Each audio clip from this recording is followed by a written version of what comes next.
আমরা চাই প্রত্যেকটা সেক্টরের সংস্কার। এই দেশে যারাই সরকার এসেছিল সুনামের সাথে কেউ কিন্তু বিদায় নিতে পারে নাই। দেশের মানুষকে খুশি করার চেষ্টা করবেন, বিদেশিরা অখুশি হয়ে যাক, আমাদের কিছু যায় আসে না। সংস্কার উদ্যোগ নিয়েছেন, এই সংস্কার পরিবর্তে যেন কুসংস্কার আমাদের উপরে চেপে না বসে। এই যে সহজ পরামর্শ হলো, যত সংস্কার কমিশন গঠন হচ্ছে আমরা একটা বিষয় একটু অনুপস্থিত দেখতেছি। ওখানে যদি রাখা হতো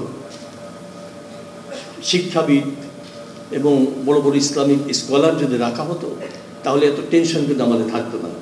যেহেতু রাখা হয়নি, আমাদের টেনশন আছে যে পূর্বে সেই অভ্যাস কি থেকেই যায় নাকি, এটা কিন্তু আমরা চাই না।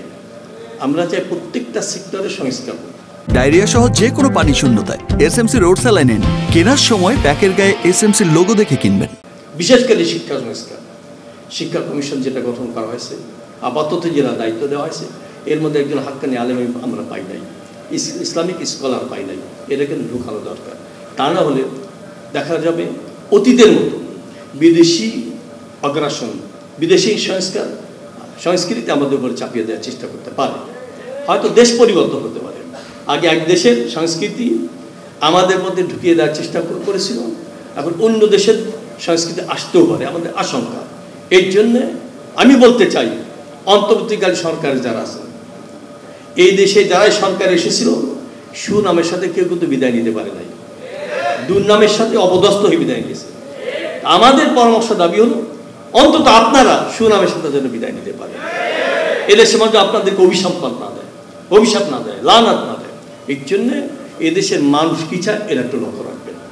বিশেষ করে সংখ্যাগরিষ্ঠ মুসলমানরা কি চায় এটা আপনারা লক্ষ্য করবেন। কেন অতীতে দেখা গেছে দেশের মানুষকে খুশি না করে বিদেশিদেরকে খুশি করার উপায় তারা করেছিল। আর আপনাদেরকে বলতে চাই, দেশের মানুষকে খুশি করার চেষ্টা করবেন, বিদেশিরা অখুশি হয়ে যাক, আমাদের কিছু যায় আসে না। এদেশে সম্পদের অভাব নেই, মেধার অভাব নেই, জনসংখ্যার কোনো অভাব নাই। এইটা দেশটাকে সুন্দরভাবে গড়ার জন্য চেষ্টা করা দরকার।